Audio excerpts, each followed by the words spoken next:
বাবা মার থেকে দূরে থাকা কতটা যে কষ্টের শুধুমাত্র একটা মেয়ে ফিল করতে পারে। বাবার বাড়িতে কিছুদিন থাকার পরে যখন সবার মায়া কাটিয়ে নিজের সংসারে আবারও ফেরা হয়, সেই মুহূর্তটাও যে কতটা কষ্টের হয় শুধুমাত্র কিন্তু সেই মেয়েটিই বুঝে। হ্যালো এভরিওয়ান, আসসালামু আলাইকুম। সবাই কেমন আছেন? আশা করি সবাই আল্লাহর রহমতে বেশ ভালো আছেন এবং সুস্থ আছেন। আলহামদুলিল্লাহ, আমরা আল্লাহর রহমতে বেশ ভালোই আছি। এবার কিন্তু বেশ অনেক দিন লম্বা ছুটি কাটিয়ে এলাম আমার বাবার বাড়ি থেকে।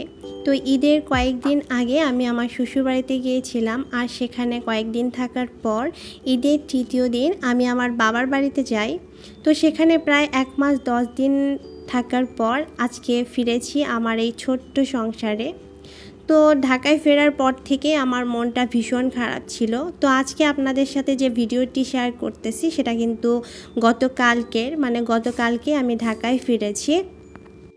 এমনিতেই তো মনটা খারাপ ছিল, আর বারান্দায় আসার পর আমার আরও বেশি মন খারাপ হয়ে যায়। আমার যে বেলকনি বারান্দাটা আছে, এখানে আমার একটা ছোট্ট বাগান আছে, আর পাশে যে আমার বেলকনিটা আছে সেখানেও কিন্তু ছোট্ট একটা বাগান আছে। তো দুইটা বেলকনিরই অবস্থা একদমই খারাপ হয়ে গিয়েছে। এখানে অনেকগুলো গাছ মরে গেছে, অনেকগুলো গাছেরই অবস্থা একদম শোচনীয়। আর দেখতে পাচ্ছেন এখানে সবগুলো গাছের কি একটা অবস্থা হয়ে আছে। তো এবার তো প্রচুর গরম পড়েছে, আর রোদের তাপদাহ তো একদম বেড়ে গিয়েছিল। এমনিতেই মানুষ পশু পাখি তাদেরই যে অবস্থা, আর গাছের তো অবস্থা খারাপ হবেই। তার মধ্যে আবার আমি আমার বাসায় ছিলাম না।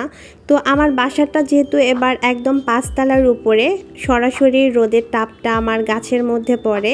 তো সেক্ষেত্রে আর কি গাছের অবস্থা এমন খারাপ হওয়াটা স্বাভাবিক। 2 বেলা পানি দেওয়া একদম মাস্ট ছিল, সেক্ষেত্রে আর কি 2 বেলা পানি দেওয়া হয়নি।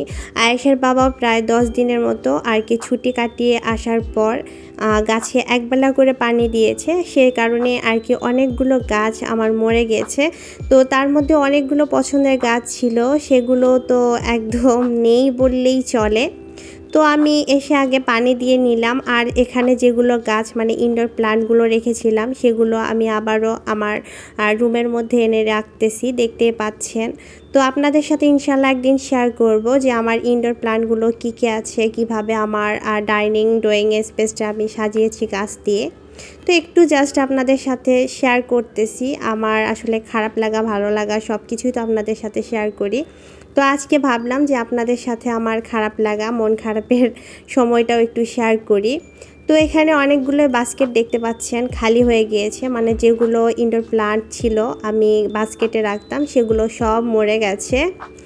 তো যখন আমি এই ভিডিও ক্লিপসটি নিতেছিলাম তখন কিন্তু প্রায় সন্ধ্যা হয়ে গিয়েছে। বিকেলের শেষ ভাগের দিকে ভিডিওটি করেছি, আর এর মধ্যে আবার লোডশেডিং হয়েছে।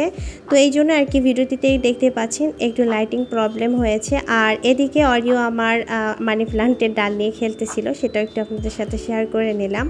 তো পছন্দের কোনো জিনিস যখন ক্ষতি হয়ে যায় তখন কিন্তু আমাদের সকলেরই মন খারাপ হয়ে যায়। তো সব মিলিয়ে আজকে আমার মনটা ভীষণ খারাপ।